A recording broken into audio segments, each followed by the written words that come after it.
بأموال وبنين ويجعل لكم جنات ويجعل لكم أنهارا وقال النبي صلى الله عليه وسلم إن الله يقبل التوبة ما لم يغرغر وقال النبي صلى الله عليه وسلم لا تحقرن من المعروف شيئا صدق اللہ العظیم۔ میرے انتہائی واجب الاحترام قابل صد احترام بھائیوں، دوستوں اور بزرگوں، قرآن کریم میں اللہ رب العزت ارشاد فرماتے ہیں قل یا عبادی الذین اسرفوا علی انفسهم لا تقنطوا من رحمت اللہ ان اللہ یغفر الذنوب جمیعا انہ هو الغفور الرحیم۔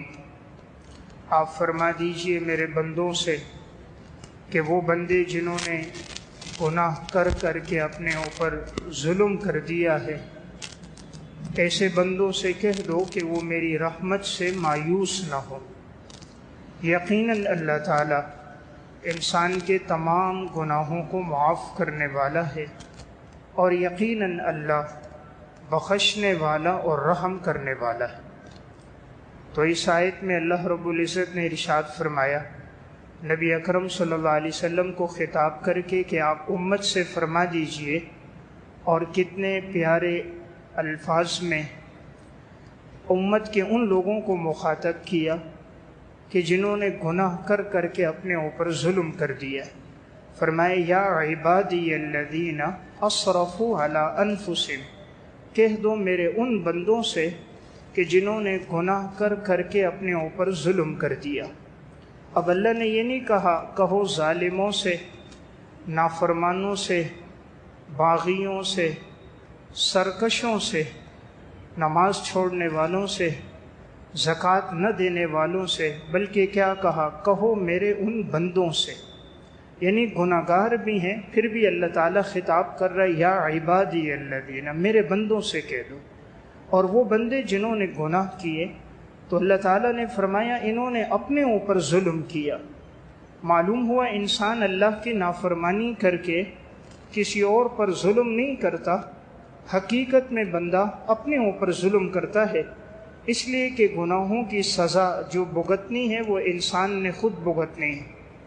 تو فرمایا میری رحمت سے مایوس نہ ہونا، یقیناً اللہ تعالیٰ تمام گناہوں کا معاف کرنے والا ہے، بخشنے والا ہے، رحم کرنے والا ہے۔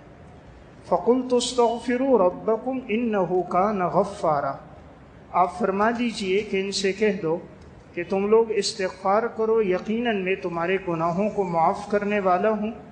يُرْسِلِ السَّمَاءَ عَلَيْكُمْ مِدْرَارًا، میں برساؤں گا تمہارے اوپر موسلادھار بارشیں۔ وَيُمْدِدْكُمْ بِأَمْوَالٍ وَبَنِينَ وَيَجْعَلْ لَكُمْ جَنَّاتٍ وَيَجْعَلْ لَكُمْ أَنْهَارًا، اور میں عطا کروں گا تمہیں نرینہ اولاد، اور میں تمہیں عطا کروں گا باغات، اور میں نہریں جاری کر دوں گا۔ تو اللہ تعالیٰ نے ان چیزوں کو استغفار کے ساتھ جوڑا۔ رب العالمین اپنے بندوں سے بڑی محبت فرماتے ہیں۔ بسا اوقات انسان کی زندگی کا چھوٹا سا عمل ہوتا ہے، اللہ کی بارگاہ میں قبول ہو جاتا ہے، رب العالمین اس عمل پر بندے کی مغفرت فرما دیتے ہیں۔ حدیث میں آتا ہے نبی اکرم صلی اللہ علیہ وسلم نے ارشاد فرمایا لا تحقرن من المعروف شیئا، تم نیکی کے کسی بھی کام کو حقیر نہ سمجھو، معمولی نہ سمجھو، یعنی ممکن ہے کہ وہ عمل اللہ کی بارگاہ میں قبول ہو جائے اور انسان کے لیے مغفرت کا ذریعہ بن جائے۔ تو میں آج ان اعمال کا تذکرہ آپ کے سامنے عرض کروں گا کہ حضرات صحابہ کرام، سلف اور اکابر کی زندگی میں وہ اعمال جو اللہ تعالیٰ کو پسند آئے اور رب العالمین نے ان اعمال پر ان کی مغفرت فرما دی۔ بعض اعمال کا تذکرہ احادیث مبارکہ میں ہے اور بعض اعمال کا تذکرہ حضرات سلف کی زندگی میں ہے۔ تو ان واقعات سے ہمیں اندازہ یہ ہوگا کہ یہ اعمال اللہ کو اتنے پسند آئے کہ رب العالمین نے ان اعمال پر اپنے بندوں کی مغفرت فرما دی۔ تو تو ہم بھی کوشش کریں کہ یہ اعمال ہماری بھی زندگی میں آ جائیں تاکہ یہ ہمارے لیے نجات کا ذریعہ بن جائیں۔ ایک عمل جو انسان کی مغفرت کا ذریعہ بنتا ہے وہ ہے خوف خدا، اللہ کا خوف اور ڈر۔ یہ ایسا عمل ہے بسا اوقات اس کے سبب اللہ انسان کی مغفرت فرما دیتے ہیں۔ صحیح بخاری کی روایت ہے، نبی اکرم صلی اللہ علیہ وسلم نے ایک واقعہ بیان فرمایا۔ بنی اسرائیل میں ایک شخص تھا، جب اس کا انتقال ہونے لگا تو اس نے اپنے بچوں سے کہا تھا کہ جب میرا انتقال ہو جائے تو تم لوگ میرے جسم کو جلا دینا اور میرے جسم کی راکھ کر دینا، اور پھر میرے جسم کی جو راکھ ہو اس کو پیس دینا، اور پھر ایسے دن جب تیز ہوا چل رہی ہو تو اس راکھ کو سمندر میں بکھیر دینا۔ جب اس شخص کا انتقال ہوا تو اس کے بچوں نے اسی طرح کیا کہ اپنے والد کے جسم کو آگ لگا دی، اور اس کی جو راکھ تھی اس کو انہوں نے لیا اور پیسا، اور جس دن تیز ہوا چل رہی تھی انہوں نے اس راکھ کو تیز ہواؤں میں سمندر میں بکھیر دیا۔ حدیث میں آتا ہے رسول اللہ صلی اللہ علیہ وسلم نے فرمایا، اللہ تعالیٰ نے اس ساری راکھ کو جمع کر کے اس بندے کو دوبارہ اپنے سامنے کھڑا کیا اور اس سے کہا، تو نے ایسا کیوں کیا؟ یہ تو نے کیوں وصیت کی اپنے بچوں کو کہ میرے جسم کو آگ لگا دو، راکھ بنا کے بکھیر دو؟ اس نے کہا، یا اللہ میں گناہگار آدمی ہوں، تیرے ڈر اور خوف کی وجہ سے کیا کہ میں تیرا سامنا کیسے کروں گا کہ میری زندگی تو گناہوں میں نافرمانی میں گزر گئی، تو تیرا خوف تھا، خشیت تھی، اس کی وجہ سے میں نے اپنے بچوں سے یہ کہا۔ رب العالمین نے فرمایا، تو سچ کہتا ہے، اللہ نے اس عمل پر اس کی مغفرت فرما دی۔ تو دیکھیں مغفرت کا سبب کیا بنا؟ خوف خدا، کہ اس کے دل میں اللہ کا ڈر تھا، اللہ تعالیٰ نے اس عمل پر اس کی مغفرت فرما دی۔ تو میں عرض کر رہا ہوں، مغفرت والے اعمال میں ایک عمل ہے انسان کے دل میں اللہ کا ڈر ہو، تقوی ہو۔ ایک عمل ہے کہ انسان اللہ کی رضا کے لیے کوئی کام کرے، یعنی اس عمل میں اخلاص ہو۔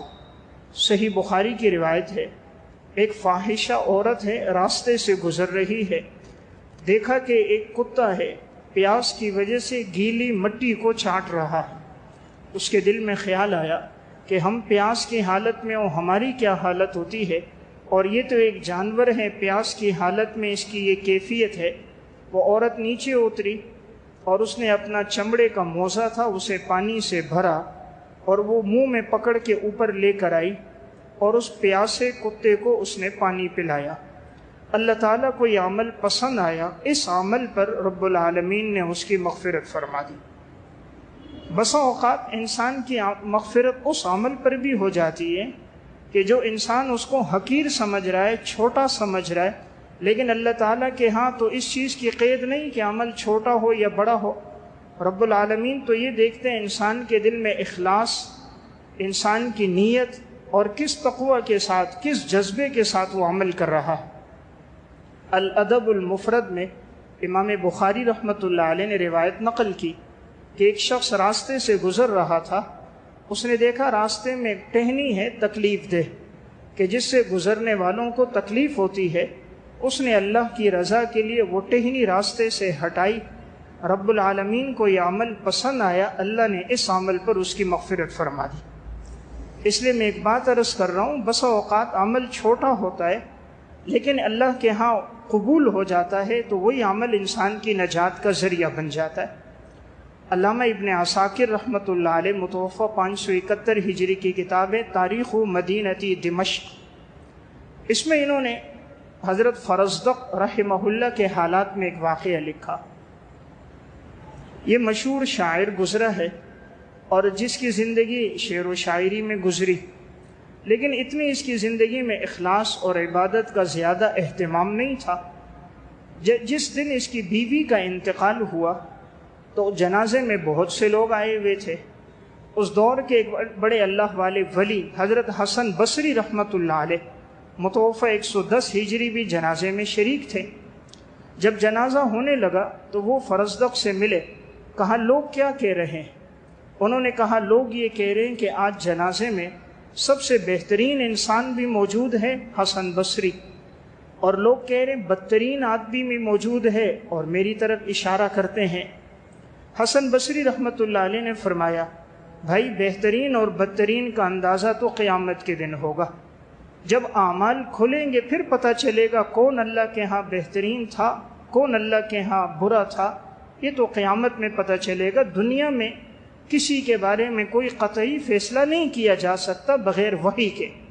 البتہ یہ بتاؤ تم نے آخرت کے دن کے لیے تیاری کیا کی ہے؟ اسی وقت اس نے کلمہ پڑھا، فرمایا اشہد ان لا الہ الا اللہ واشہد ان محمدًا عبدہ ورسولہ۔ زندگی کے 80 سال میرے گزر گئے ہیں، بس یہ کلمے کی نعمت میرے پاس ہے، امید ہے اللہ اس نعمت پر میری مغفرت کر دے گا۔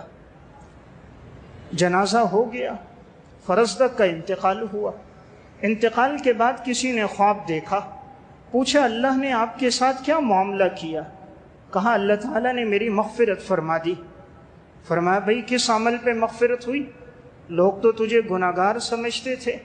فرمایا اللہ کو وہ کلمہ پسند آیا جب حسن بصری نے مجھ سے کہا تھا کہ تم نے قیامت کے دن کے لیے تیاری کیا کی ہے، تو میں نے جو آگے سے کلمہ پڑھا تھا اللہ کو میرا یہ کلمہ پڑھنا پسند آیا کہ تو اخلاص سے درد دل سے پڑھ رہا ہے کہ زندگی میں نیکی کوئی نہیں، ایک نیکی اللہ کی توحید کی گواہی دیتا ہوں، جناب رسول اللہ صلی اللہ علیہ وسلم کی رسالت کی گواہی 80 سال سے دے رہا ہوں، باقی میرے پاس کوئی عمل نہیں، اللہ کو یہ کلمہ میرا پسند آیا، اسی پر اللہ نے میری مغفرت کر دی۔ تو میں ایک بات عرض کر رہا تھا، نیکی کا کوئی کام اس کو حقیر نہیں جاننا چاہیے۔ لا تحقرن من المعروف شیئا، کیا معلوم کون سا عمل رب العالمین کے ہاں پسند آ جائے، مقبول ہو جائے اور اللہ اس پر انسان کی نجات کر دے۔ اللہ تعالیٰ یہ نہیں دیکھتے کہ عمل کثرت کے ساتھ ہو، اللہ یہ دیکھتا ہے کہ عمل اخلاص اور سنت طریقے کے مطابق ہو۔ الذی خلق الموت والحیات لیبلوکم ایکم احسن عملا، یہاں اللہ نے یہ قید نہیں لگائی کہ اکثر عمل زیادہ ہو، فرمایا اللہ یہ دیکھتا ہے خوبصورت عمل کس نے کیا، اور عمل خوبصورت ہوتا ہے 2 چیزوں سے، نمبر 1 اخلاص، نمبر 2 سنت طریقے کے مطابق۔ جب یہ 2 چیزیں جمع ہو جائیں تو عمل اللہ کے ہاں مقبول ہو جاتا ہے۔ عبداللہ بن مبارک رحمۃ اللہ علیہ متوفی 181 ہجری، تاریخ مدینہ دمشق میں واقع ہے۔ انتقال کے بعد کسی نے خواب دیکھا، عبداللہ بن مبارک رحمہ اللہ سے پوچھا اللہ رب العزت نے کیا معاملہ فرمایا؟ فرمایا اللہ تعالیٰ نے میری مغفرت کر دی۔ یہ امت کے بڑے اللہ کے ولی، محدث اور بزرگ گزرے ہیں، امیر المومنین فی الحدیث گزرے، 1 سال حج پہ جاتے تھے اور 1 سال جہاد کے لیے جاتے تھے، ساری زندگی انہوں نے اسی طرح عبادت اور ریاضت میں، دین کی خدمت اور دین کی حفاظت میں گزار دی۔ پوچھنے والے نے پوچھا کس عمل پہ مغفرت ہوئی؟ عبداللہ بن مبارک نے فرمایا اللہ کے راستے میں جو سرحدوں پہ پہرا دیتا تھا، اللہ کو یہ عمل میرا پسند آیا کہ راتوں کو جاگ کر سرحد پہ پہرا دے رہا ہے، فرمایا اس عمل پر اللہ نے میری مغفرت کر دی۔ تو میں عرض کر رہا تھا کہ وہ اعمال کہ جن پر اللہ تعالیٰ نے اکابر اور اسلاف کی مغفرت فرمائی، کہ بظاہر وہ اعمال ہمیں چھوٹے نظر آتے ہیں لیکن اللہ کے ہاں مقبول ہو گئے، اللہ نے ان اعمال پر ان کی بخشش کر دی، تو ہماری کوشش ہو یہ اعمال ہماری زندگی میں بھی آ جائیں کہ ہمارے لیے بھی یہ نجات کا ذریعہ بن جائیں، جیسے اللہ نے سلف کے لیے اس کو نجات کا ذریعہ بنا دیا۔ امام شافعی رحمۃ اللہ علیہ متوفی 204 ہجری، ان کا واقعہ علامہ سخاوی رحمۃ اللہ علیہ کی کتاب القول البدی فی الصلاۃ علی حبیب الشفیع، اس میں انہوں نے واقعہ لکھا۔ امام شافعی رحمۃ اللہ علیہ امت کے بہت بڑے انسان، اپنے دور کے عظیم محدث اور جلیل القدر فقیہ گزرے۔ انتقال کے بعد کسی نے خواب دیکھا، امام شافعی رحمہ اللہ سے پوچھا اللہ نے آپ کے ساتھ کیا معاملہ فرمایا؟ فرمایا اللہ تعالیٰ نے میری مغفرت کر دی۔ فرمایا کس عمل پہ اللہ نے مغفرت کی؟ فرمایا جو میں نے اپنی کتاب لکھی تھی الرسالہ، یہ امام شافعی رحمۃ اللہ علیہ کی کتاب ہے، فرمایا اس میں نے آپ صلی اللہ علیہ وسلم پہ یہ درود لکھا تھا، اللہم صلی علی محمد کلما ذکرہ الذاکرون، اللہم صلی علی محمد کلما غفل عن ذکرہ الغافلون۔ درود و سلام ہو، رحمتیں نازل ہو جناب رسول اللہ صلی اللہ علیہ وسلم پر اس وقت بھی جب ذکر کرنے والے اللہ کا ذکر کرے تب بھی آپ علیہ الصلوۃ والسلام پہ رحمت نازل ہو، اور رحمت نازل ہو جناب رسول اللہ صلی اللہ علیہ وسلم پر اس وقت بھی جب کوئی ذکر سے غافل ہے تب بھی آپ پہ رحمت نازل ہو۔ فرمایا میں نے یہ جو درود شریف لکھا اپنی کتاب میں، اللہ کو یہ عمل پسند آیا کہ اس نے میرے محبوب کا تذکرہ فرمایا، اللہ نے اس عمل پر میری مغفرت کر دی۔ تو میں ایک بات عرض کر رہا ہوں، رب العالمین انسان کی نیت اور اخلاص کو دیکھ کر فیصلے فرماتا ہے۔ کیا معلوم کون سا عمل میری اور آپ کی زندگی کا اللہ کی بارگاہ میں قبول ہو جائے اور ہمارے لیے نجات کا ذریعہ بن جائے۔ ویسے تو ہم دیکھیں ہمارے پاس کوئی بڑے اعمال تو ہیں نہیں، نہ ہمارے پاس راتوں کا جاگنا ہے، نہ قیام اللیل ہے، نہ عشاء کے وضو سے فجر کی نمازیں جیسے سلف میں ہوتا تھا، نہ ایک ایک رکعت میں پورا قرآن پڑھنا۔ ہم تو ہفتے میں کیا مہینوں میں قرآن کی تلاوت بھی نہیں کرتے۔ نہ شب بیداری ہے، نہ ذوق عبادت ہے، نہ اللہ کے راستے میں سخاوت ہے، نہ جہاد ہے، نہ کثرت سے حج اور عمرے ہیں، نہ دین کے لیے کوئی بڑی قربانیاں ہیں۔ البتہ کوئی ایسا عمل کر کے چلے جائیں جو صرف اللہ کی رضا کے لیے ہو، مقبول ہو جائے، کہ شاید وہی عمل ہمارے لیے نجات کا ذریعہ بن جائے۔ آج ہم دیکھتے ہیں زندگی کے 50 سال 55 سال گزر گئے، تھوڑی دیر کبھی تنہائی میں بیٹھ کر سوچیں کوئی ایک عمل ایسا ہے جو اللہ پوچھے میرے بندہ تو کیا لے کر آیا، ہم وہ عمل اللہ کے سامنے پیش کریں؟ کیا 50 سال کی زندگی میں کوئی ایک نماز ایسی ہے جس میں غیر اللہ کا خیال نہ آیا ہو؟ اللہ اکبر سے لے کر السلام علیکم تک دولت، پیسے، دنیا، غیر اللہ کی طرف توجہ نہ کی ہو؟ کیا زندگی کا کوئی دن ایک ایسا ہے جس میں بالکل گناہ نہ کیا ہو؟ کیا زندگی کی کوئی رات ایسی ہے جو ساری رات اللہ کے سامنے تلاوت میں گزری ہو؟ ہم سوچتے ہیں تو شاید ہمارے پاس ایسے کوئی بڑے اعمال نہیں ہوتے، تو لیکن ہم کوشش کریں کہ یہ اعمال اپنی زندگی میں لے کر آ جائیں، شاید یہی اعمال ہمارے لیے مغفرت کا ذریعہ بن جائیں۔ علامہ سیوطی رحمہ اللہ کی کتاب ہے شرح الصدور فی احوال الموتى والقبور، اس میں انہوں نے ایک واقعہ لکھا۔ ایک بزرگ فرماتے ہیں کہ میں ہر شب جمعہ میں اپنی والدہ کی قبر پہ جاتا اور وہاں جاتا میں سورہ یاسین زبانی پڑھتا تھا، دعا کیا کرتا تھا۔ ایک دن میں سوچنے لگا میرا یہ عمل میری والدہ کو پہنچتا بھی ہے یا نہیں، ان کو فائدہ اور نفع پہنچتا ہے کہ نہیں۔ کہتے ہیں کہ جب میں واپس آیا رات میں سوچتے سوچتے میری آنکھ لگ گئی تو میں نے خواب دیکھا تو والدہ کی زیارت ہوئی۔ فرمایا کہ بیٹا تم جو قبرستان آتے ہو تم پڑھتے ہو۔ انہوں نے پوچھا اماں جی آپ کو ثواب پہنچتا ہے؟ فرمایا بیٹا مجھے پہنچتا ہے، جب تم آتے ہو مجھے بڑی خوشی ہوتی ہے، اور صرف مجھے نہیں باقیوں کو بھی خوشی ہوتی ہے آپ کے آنے سے۔ یہ بڑے نیک صالح متقی انسان تھے۔ فرمایا بیٹا یہ عمل ترک نہ کرنا۔ تو زندگی بھر معمول تھا، پڑھتے تھے، والدہ کو ایصال ثواب کیا کرتے تھے۔ تو میں عرض کر رہا ہوں کوئی بھی عمل جب انسان سنت طریقے کے مطابق کرے، اللہ کی رضا مقصود ہو، اللہ تعالیٰ اس عمل کی بڑی قدردانی فرماتا ہے۔ امام بیہقی رحمۃ اللہ علیہ نے شعب الایمان میں ایک واقعہ لکھا۔ ایک نوجوان تھا، زندگی گناہوں میں، فسق و فجور میں گزرتی تھی، تو ماں بھی اس سے کہتی تھی بیٹا تو بڑا نافرمان ہے، فاسق ہے، جب تیری موت کا وقت ابھی قریب ہے اللہ کا سامنا کیسے کرے گا؟ قبر کی زندگی، حشر کی زندگی تو آنے والی بڑی مشکل ہے۔ تو یہ نوجوان گناہگار تھا لیکن اللہ کی ذات پر اس کو اعتماد تھا، حسن ظن تھا، ایمان اور یقین تھا۔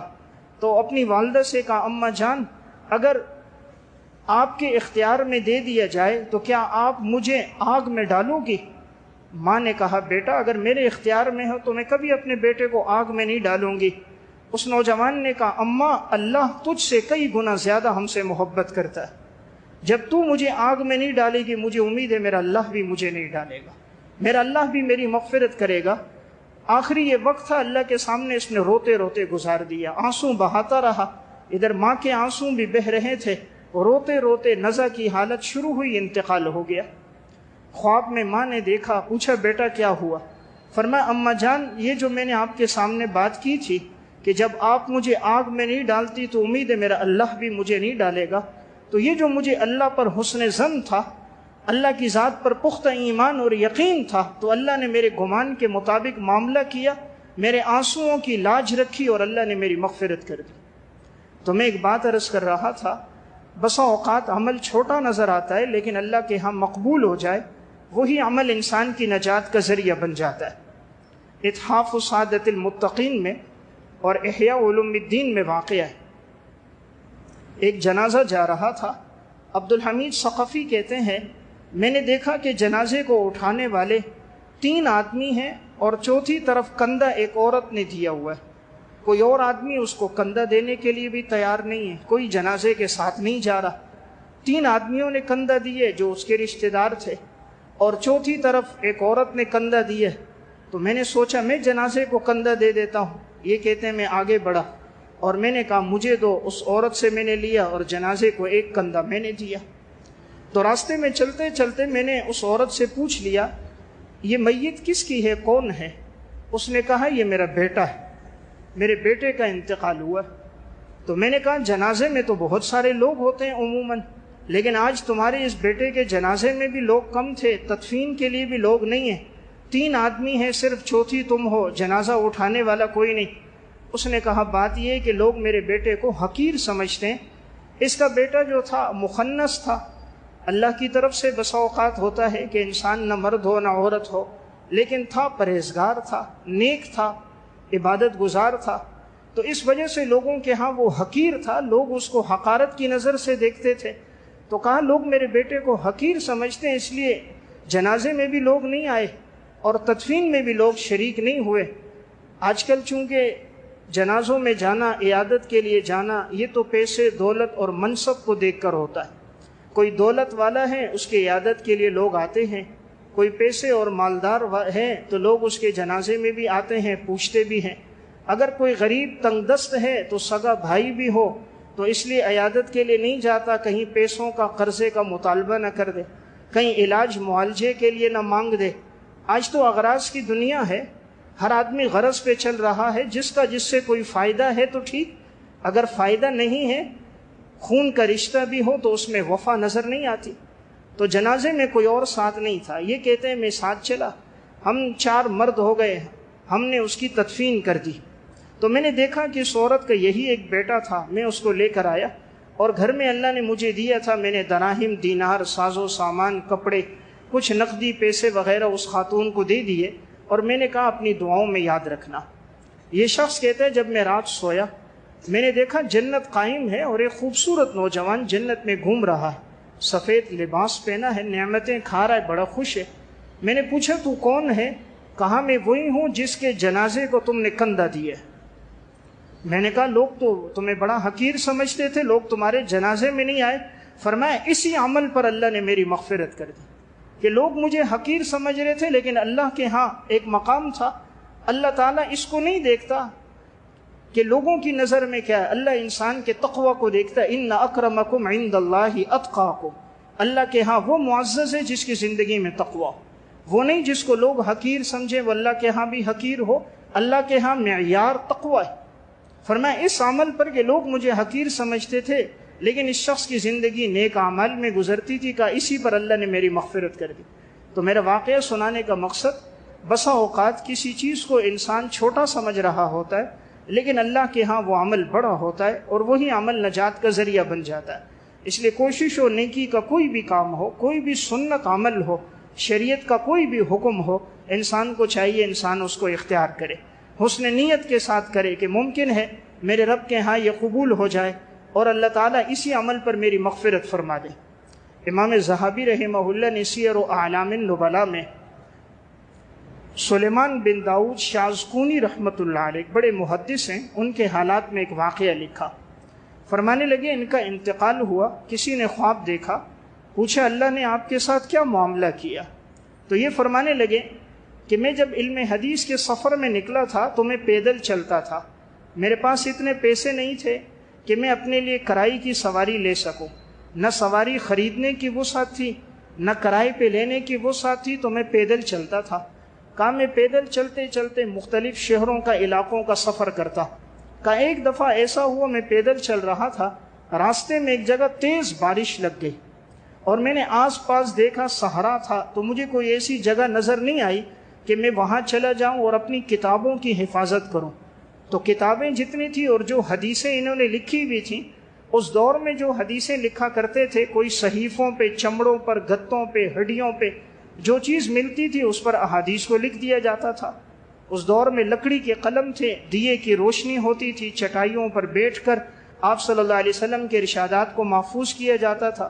تو اس محدث نے یہ جو حدیثیں لکھی تھیں تو یہ سارا علم اس کے پاس تھا، اور اس نے کندھے پہ اٹھایا ہوا ہے۔ آس پاس کوئی جگہ نظر نہ آئی اور تیز بارش شروع ہو گئی۔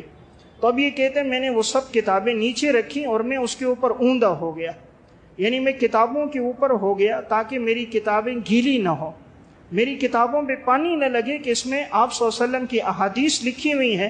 تو میں نے حدیث کی عظمت کی خاطر میں نے ساری رات اس طرح گزار دی کہ میں اوپر اوندا رہا کہ تاکہ میرے اس طرح رہنے سے پانی میرے جسم پہ تو لگ جائے، کتابوں پر پانی نہ لگے۔ کتابوں کو یوں ہاتھوں میں اٹھایا ہوا ہے اور اوپر اوندا ہوا ہے۔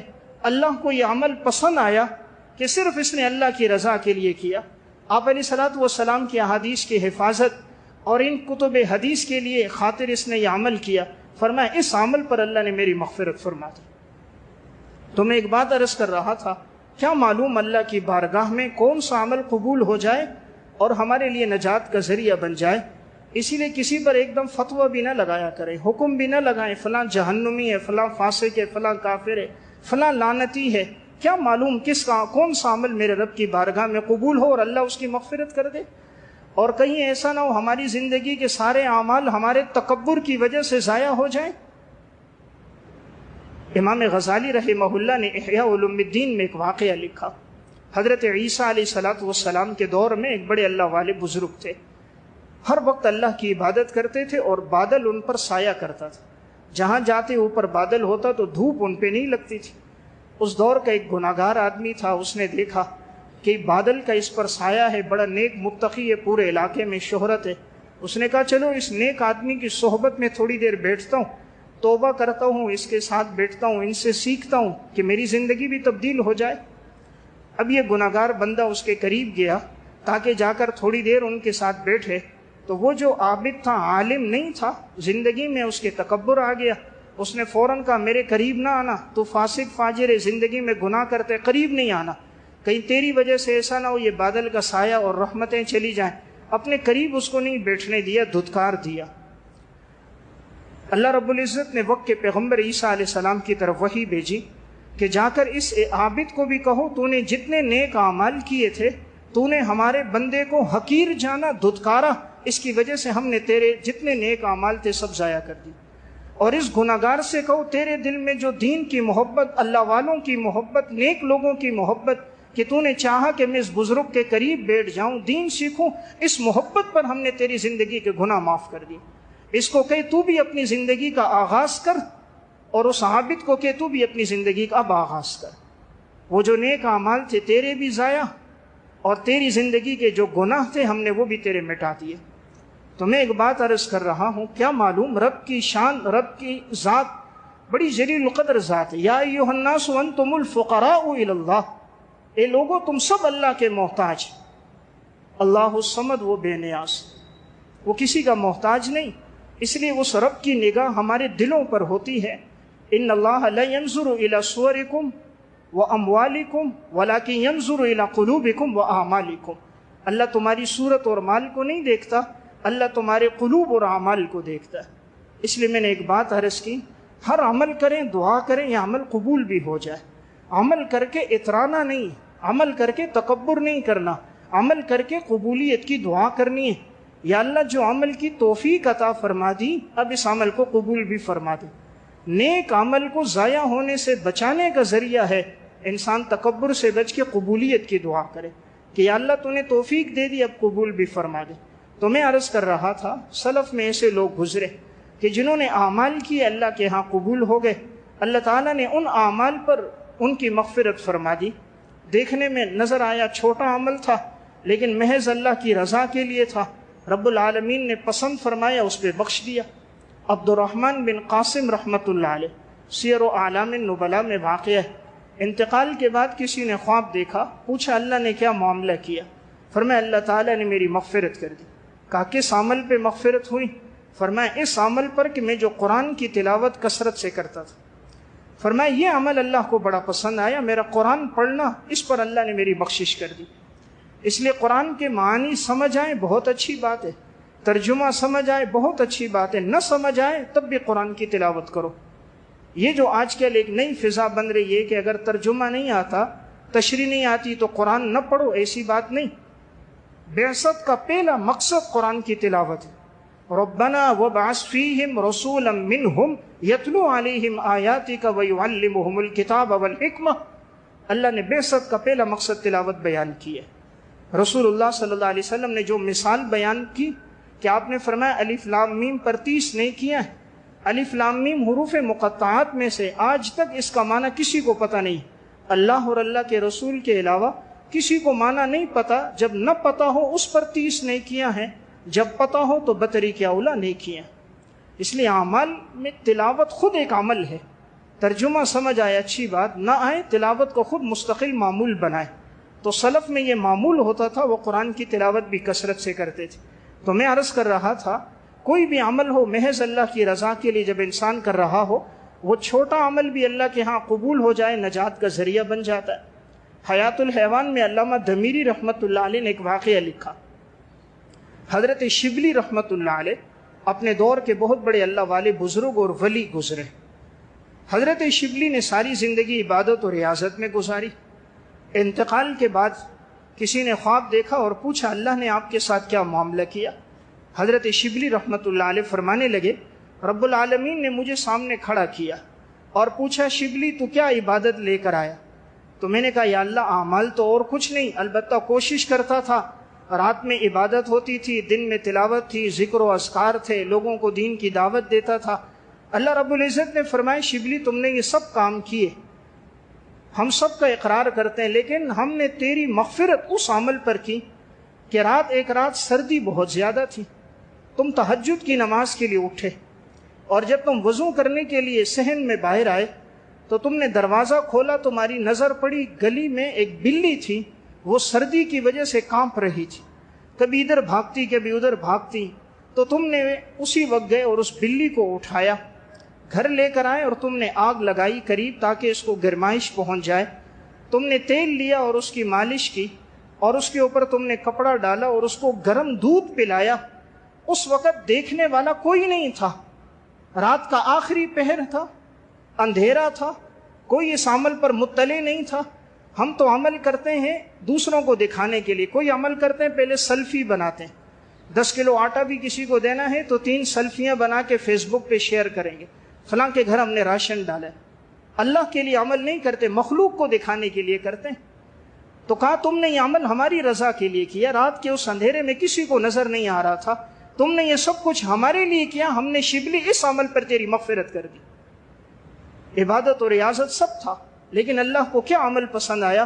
اللہ کی مخلوق پر جو انہوں نے رحم کیا، وہ رات کے اس پہر میں اٹھ کر جو شفقت کی، اس عمل پر اللہ نے نجات دے دی۔ شیخ الحدیث مولانا محمد زکریا صاحب رحمۃ اللہ علیہ فضائل صدقات میں علامہ مرتضی حسن زبیدی نے اتحاف السعادت المتقین میں لکھا، ایک ظالم آدمی تھا، زندگی ظلم و ستم میں گزری تھی، لیکن ایک دفعہ رات کو اسی طرح نکلا، سخت سردی کے ایام تھے، اس نے دیکھا کہ ایک کتا بہت بیمار ہے اور کانپ رہا ہے، سردی کی وجہ سے بڑی تکلیف کے اندر ہے، زبان باہر نکلی ہے۔ اس نے اپنے نوکروں سے کہا اس کتے کو گھر لے جاؤ اور کہا اس کی مالش کرو، اس کو دودھ پلاؤ، اس کے قریب آگ لگاؤ، اس کو دوا وغیرہ کا انتظام کرو۔ تو اب یہ جب واپس آیا تو اس کے نوکروں نے وہ سب کچھ کیا اور یہ وہاں موجود تھا، اسے گوشت کھلا رہا تھا، دودھ پلا رہا تھا۔ انتقال ہوا، کسی نے خواب دیکھا، کہا میری زندگی تو گناہوں میں گزری، اللہ رب العزت نے مجھے سامنے کھڑا کیا، کہا تو ظالم تھا، تو نے زندگی ظلم والی کی، لیکن تو نے آخر میں جو میری مخلوق پہ ترس کھایا، میری مخلوق پہ جو تو نے شفقت کی، عمل ہمیں تیرا پسند آیا، اس عمل پر ہم نے تیری مغفرت کر دی۔ میں عرض کر رہا ہوں اللہ کی ذات غنی ذات ہے، کیا معلوم کون سا عمل اللہ کو پسند آ جائے اور اس عمل پر اللہ ہماری مغفرت کر دے۔ حضرت جنید بغدادی رحمۃ اللہ علیہ سمت کے بڑے اللہ کے ولی گزرے، تاریخ بغداد میں ان کا واقعہ ہے۔ انتقال کے بعد کسی نے حضرت جنید کو خواب میں دیکھا، پوچھا جنید بغدادی رحمۃ اللہ علیہ سے اللہ نے آپ کے ساتھ کیا معاملہ کیا؟ حضرت جنید نے فرمایا جو علوم ہم نے پڑھے تھے وہ علوم ہم سے رخصت ہو گئے، اور جو ہم نے ذکر و اذکار کیے تھے وہ سب بھی ہمارے نامہ اعمال پہ تھے، لیکن جس عمل پر اللہ نے ہماری مغفرت کی کہ کہ جو رات کے آخری پہر میں کننا نرکعھا فی الاسحار، سحری کے وقت اٹھ کر جو ہم تہجد کی نماز پڑھتے تھے، رات کے آخری پہر میں اٹھ کر جو میں قیام کرتا تھا، اللہ نے اس عمل پر مغفرت فرما دی۔ فرمایا باقی سارے علوم اپنی جگہ تھے، لیکن جس عمل پر نجات ہوئی وہ تہجد کی نماز تھی، چونکہ اس عمل میں اخلاص بہت ہے۔ تہجد کے وقت دیکھنے والا کوئی نہیں ہوتا، اور یہ عمل نفس پہ بڑا گراں ہے کہ آدمی گرم بستر کو، لحاف کو چھوڑے اور پانی سے وضو کرے، نیند کو قربان کرے۔ یہ صرف اللہ کی رضا کے لیے عمل ہوتا ہے، اللہ اس عمل کی بڑی قدردانی کرتا ہے۔ فرمایا اسی عمل پر جنید ہم نے تمہاری بخشش کر دی۔ تو میں عرض کر رہا تھا، امت میں ایسے اعمال جو اللہ کے ہاں مقبول ہوئے، رب العالمین نے ان اعمال پر ان لوگوں کی مغفرت فرما دی۔ اس لیے ہماری بھی کوشش ہو ان اعمال میں ہم زندگی گزاریں۔ اصل چیز اعمال ہے، رب سے تعلق ہے۔ جتنا اللہ سے تعلق اعمال سے پیدا ہوگا، ہماری زندگی آسان ہو جائے گی۔ آج یہ جتنی مشکلات، حالات، تکالیف ہیں، اللہ سے دوری کی وجہ سے۔ سلف کی زندگی میں اعمال کا جذبہ تھا، رب العالمین نے ان اعمال پر ان کی مغفرت کی تھی۔ وفیات الاعیان میں علامہ ابن خلقان نے اور علامہ دمیری نے حیات الحیوان میں واقعہ لکھا، یحییٰ بن اقسم رحمۃ اللہ علیہ، بڑے اللہ والے بزرگ اور محدث گزرے۔ انتقال جب ہوا تو یہ بوڑھے ہو گئے تھے، ان کی داڑھی سفید ہو گئی تھی۔ جب انتقال ہوا کسی نے خواب دیکھا یحییٰ بن اقسم رحمۃ اللہ علیہ کو، فرمایا بھئی اللہ نے کیا معاملہ کیا؟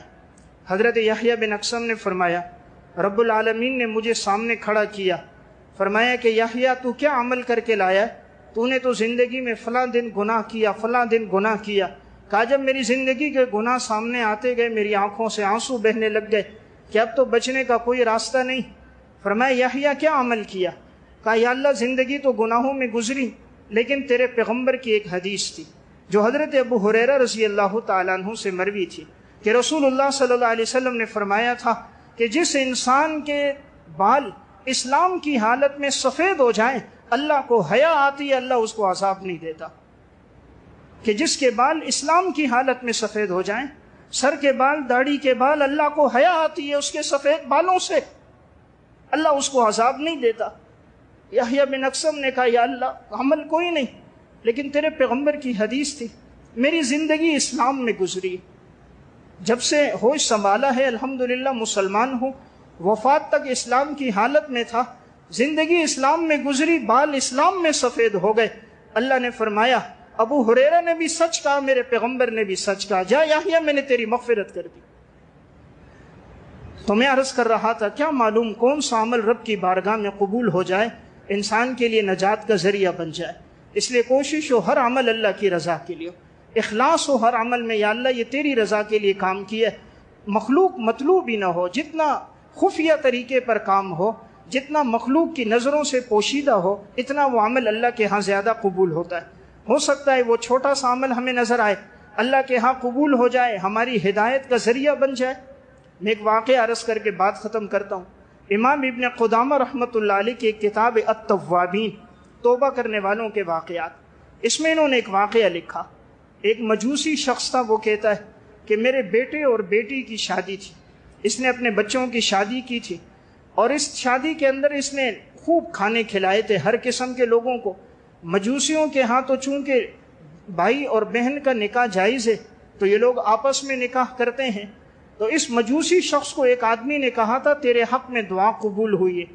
وہ واقعہ یہ تھا کہ ایک بغداد کا شخص تھا، اس نے خواب دیکھا، خواب میں رسول اللہ صلی اللہ علیہ وسلم کی زیارت ہوئی تھی۔ آپ صلی اللہ علیہ وسلم نے فرمایا تم فلاں علاقے میں جاؤ، وہاں فلاں نام کا ایک مجوسی ہے، اس سے کہو تیرے حق میں دعا قبول ہو چکی ہے، اس کو جا کر یہ خبر دے دو۔ اس شخص نے خواب دیکھا، جاگ گیا، پھر سوچنے لگا یہ میرا کوئی وہم ہوگا، پھر سویا، پھر خواب دیکھا۔ آپ صلی اللہ علیہ وسلم نے فرمایا جا کر اس مجوسی سے کہو تیرے حق میں دعا قبول ہو چکی۔ جب اس نے 3 مرتبہ دیکھا یہ شخص اٹھا، اسی وقت اس نے سفر کیا۔ امام ابن قدامہ بہت بڑے عالم ہیں، 620 ہجری میں انتقال ہوا ہے۔ التوابین میں لکھتے ہیں کہ یہ شخص آیا، تلاش کرتے کرتے علاقے میں اس مجوسی کو اس نے ڈھونڈ لیا، دیکھا تو چند لوگوں کے ساتھ کھڑا تھا، خواب میں نشاندہی کی گئی تھی۔ اس نے جب اس کو دیکھا کہا میں نے تنہائی میں آپ سے بات کرنی ہے۔ وہ تنہائی میں ملا، کہا کہ میں نے اپنے پیغمبر صلی اللہ علیہ وسلم کو خواب میں دیکھا ہے، انہوں نے آپ کے بارے میں کہا ہے کہ تیرے حق میں دعا قبول ہو چکی ہے۔ بس یہ جملہ کہنا تھا، اس کے دل پہ لگا، اس نے فوراً یہ کلمہ پڑھا، اشہد ان لا الہ الا اللہ و اشہد ان محمد رسول اللہ، مسلمان ہو گیا۔ اور جتنے ساتھی کھڑے تھے سب سے کہا بھئی کلمہ پڑھو۔ بس وہ آپ علیہ السلام کا یہ خواب اور حضور کا یہ جملہ، اللہ نے بڑی تاثیر رکھی ہے امام الانبیاء کے اقوال و ارشادات میں۔ جتنے لوگ تھے، مجوسی نے کہا بھئی سب کلمہ پڑھو، سب نے پڑھا، مسلمان ہو گئے۔ یہ مجوسی گھر گیا، اپنے بیٹے کو اور اس بیٹی کو بلایا جس کا اس نے آپس میں نکاح کیا تھا، خوب دعوتیں کھلائی تھی لوگوں کو۔ ان سے کہا بیٹا اور بیٹی سے میں نے کلمہ پڑھا، مسلمان ہو گیا، تم بھی مسلمان ہو جاؤ۔ بیٹے نے بھی کلمہ پڑھا، بیٹی نے، وہ بھی مسلمان ہو گئے۔ اب یہ شخص کہتا ہے مجھے سمجھ نہیں آ رہی تھی کون سی دعا ہے جو اس کے حق میں قبول ہوئی۔ میں نے اس غیر مسلم مجوسی سے کہا کون سی دعا تمہارے حق میں قبول ہوئی ہے؟ اس نے کہا بات یہ ہے، میرے اسی بیٹے اور بیٹی، میں نے ان کی آپس میں شادی کی تھی، تو میں نے بہت بڑی دعوت کی، سب لوگوں کو کھانا کھلایا، رنگ رنگ قسم کے کھانے پکے، سب کو میں نے کھانا کھلایا۔ تو میرے پڑوس میں میرے گھر کے ساتھ جو گھر تھا وہ سید خاندان کا تھا، اس میں سید لوگ تھے۔ نبی اکرم صلی اللہ علیہ وسلم کی نسبت سے حضرت حسین، ان کے بعد امام زین العابدین، جن سے سید خاندان چلا، اس خاندان کے لوگ وہاں ہمارے پڑوس میں رہتے تھے۔ تو جب میں نے سب لوگوں کو کھانا کھلایا تو میں نے ان کو دعوت نہیں دی تھی، چونکہ وہ مسلمان تھے، یہ مجوسی تھا۔ تو کہتے جب میں رات اوپر چھت پہ سونے لگا تو میں نے چھت پہ آواز سنی کہ گھر میں چھوٹی بچی جو تھی وہ اپنی ماں سے کہنے لگی دیکھو انہوں نے کتنے کھانے پکائے اور سب لوگوں کو کھلائے، ہماری بھوک کی حالت ہے، دوسرا دن ہم نے کھانا نہیں کھایا، ان لوگوں نے ہمارے گھر کھانا نہیں بھیجا، کہ ہم پڑوس میں، انہوں نے ہمارے گھر کھانا نہیں بھیجا۔ یہ جو مجوسی شخص تھا کہتا میں نے گھر کی چھت پہ اس بچی کی یہ بات سن لی، تو میں نے اسی وقت نیچے اترا، جتنے کھانا پکانے والے تھے ان کو بلایا، تازہ کھانا بنایا، تازہ کھانا بنا کر ان کے گھر بھیجا، دراہم بھیجے، دینار بھیجے، کپڑے بھیجے، پیسے بھیجے، جو کچھ موجود تھا میں نے وہ سب بھیجا، اور معافی بھی مانگی، تمہارا حق پہلے تھا، تم میرے پڑوس میں تھے، میں تمہارے لیے کوئی تعاون نہ کر سکا، تھوڑی تاخیر ہو گئی، مجھے دعاؤں میں یاد رکھو، میرے حق میں دعا کرو۔ وہ مجوسی کہتا ہے جب وہ بچے وہ کھانا کھا رہے تھے اوپر چھت پہ، اس بچی نے کھانا کھایا، سب نے کھایا، تو وہ بچی اپنی ماں سے کہنے لگی اماں جان اب اس کے لیے دعا کرتے ہیں۔ سب نے ہاتھ اٹھائے اور دعا کی، یا اللہ اس کا حشر ہمارے نانا کے ساتھ کرنا، یا اللہ اس کا حشر ہمارے نانا کے ساتھ کرنا۔ مطلب تھا یا اللہ ایمان کی دولت دے دینا تاکہ کل قیامت کے دن جناب رسول اللہ صلی اللہ علیہ وسلم کی امت میں یہ بھی اٹھ جائے کہ اس نے ہمارے ساتھ احسان کیا۔ تو حضور نے یہ فرمایا تھا جا کر اس کو خبر دو تیرے حق میں دعا قبول ہو گئی، دعا قبول ہو گئی، اللہ نے ہدایت بھی دے دی، پورے خاندان کو ایمان کی دولت بھی اللہ نے عطا فرما دی۔ اس لیے میں عرض کر رہا ہوں کوئی کام جو انسان صرف اللہ کے لیے کرتا ہے، رب العالمین بڑا قدردان ہے، اس عمل کی بڑی لاج رکھتا ہے۔ اس لیے یہ نہ سمجھو میں یہ کام کر رہا ہوں اس کا بدلہ کون دے گا، اللہ دے گا، مخلوق سے بدلے کی تمنا نہ رکھو، اللہ کے لیے کام کرو۔ جس رب کے لیے کر رہا ہو وہ سونے اور چاندی کا پیدا کرنے والا ہے، وہ یاقوت اور زمرد کا خالق ہے، پٹرول اور تیل کا اور معدنیات کا خالق ہے، وہ تمہاری نیتوں اور ارادوں کو دیکھے گا، ہمارا عمل ہوگا مستقبل میں اللہ اس کو خیر کا ذریعہ بنا دے گا۔ اس لیے میں نے وہ اعمال آپ کے سامنے عرض کیے جس میں اللہ نے اکابر کی، سلف کی مغفرت کی۔ ہماری بھی کوشش ہو یہ اعمال ہماری اولاد کی زندگی میں آ جائیں۔ اللہ ہم سب کو عمل کی توفیق عطا فرمائے۔ وآخر دعوانا الحمدللہ رب العالمین۔